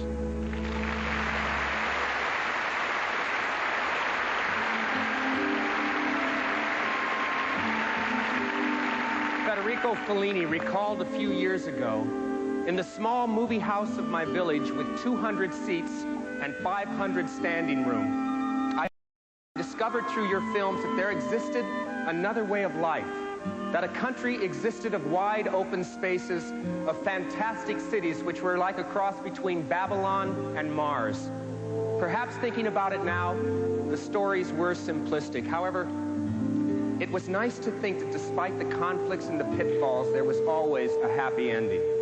It was especially wonderful to know that a country existed where people were free, rich, and happy, dancing on the roofs of skyscrapers, and where even a humble tramp could become president.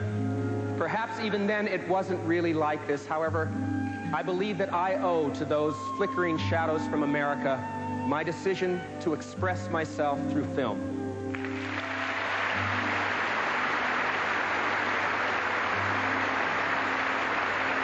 Film pioneer and father of Paramount Studios, Adolf Zucker said, "Those of us who became producers hailed from all sorts of occupations. Furriers, magicians, butchers, boilermakers. And for that reason, highbrows often poked fun of us. Yet one thing is certain. Every man who succeeded was a born showman. And once in the show business, he was never happy out of it."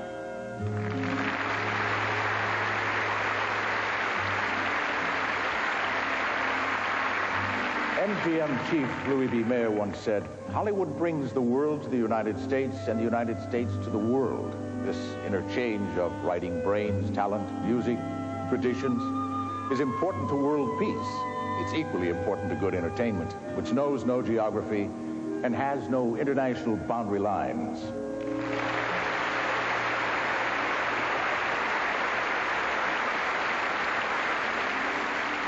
You know, Fred Allen once said, "California is a great place to live if you're an orange." And warming to his subject, he also said, "You can take all the sincerity in Hollywood, put it in the navel of a fruit fly, and still have room for 3 caraway seeds in the heart of an agent."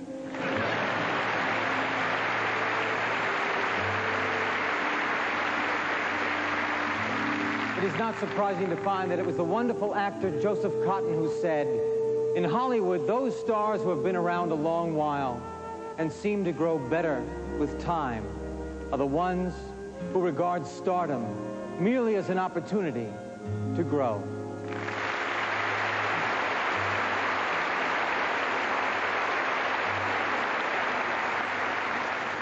Although the movie makers came to Hollywood just after the turn of the century, The first settlers were slightly uptight Midwesterners who outlawed theaters and saloons, were unfriendly and took a dim view of the film folk. Alan Dwan, the pioneer director, recalled, "We were beneath them. If we walked in the streets with our cameras, they hid their girls under the beds and closed the doors, shut the windows, and stayed out of sight. No dogs, no actors read a sign in a rooming house window."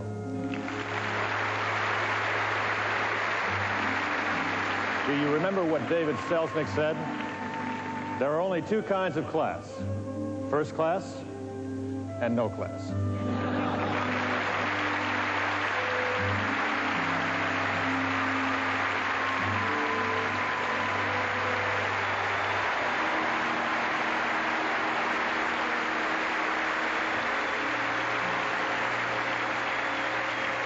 Irving Thalberg said, "There never was a silent film. We'd finish a picture, we'd show it in one of our projection rooms, and it would be awful. We'd come out shattered. We'd have high hopes for the picture. We'd work our heads off on it, and the results were always the same. Then we'd show it in a theater with a girl down in the pit pounding away at a piano, and it would be all the difference in the world. Without that music, there might never have been a movie industry at all."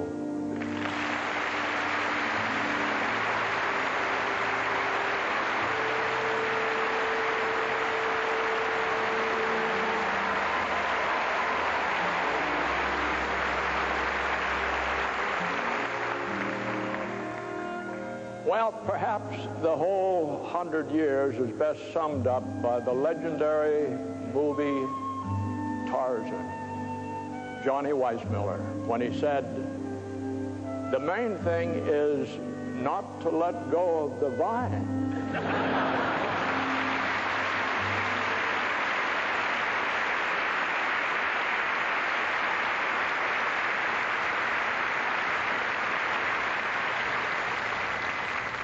Thanks, Mama.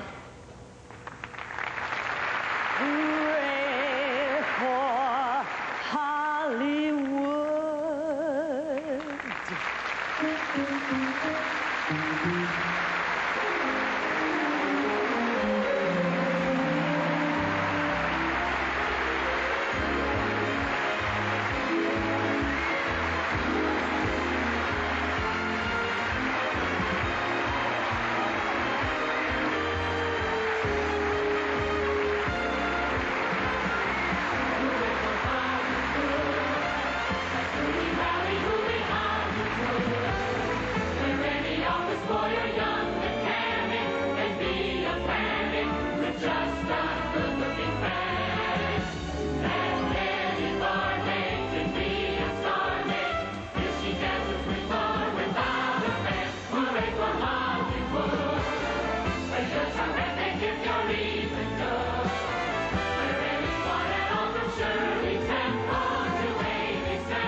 Happy Birthday Hollywood, brought to you by Kmart, the saving place.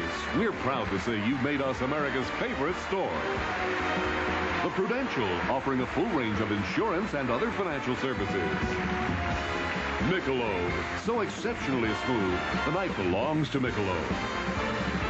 And AT&T, the right choice.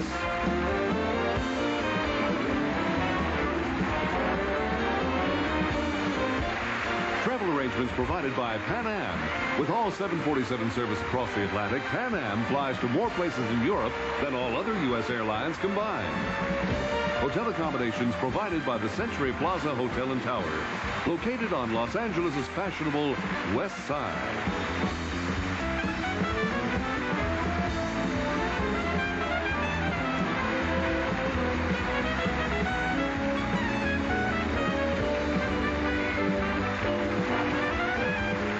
Happy Birthday Hollywood, this is Charlie O'Donnell. This This is Joan London. And Charles Gibson. Tomorrow, the latest on the Iraqi attack on the USS Stark.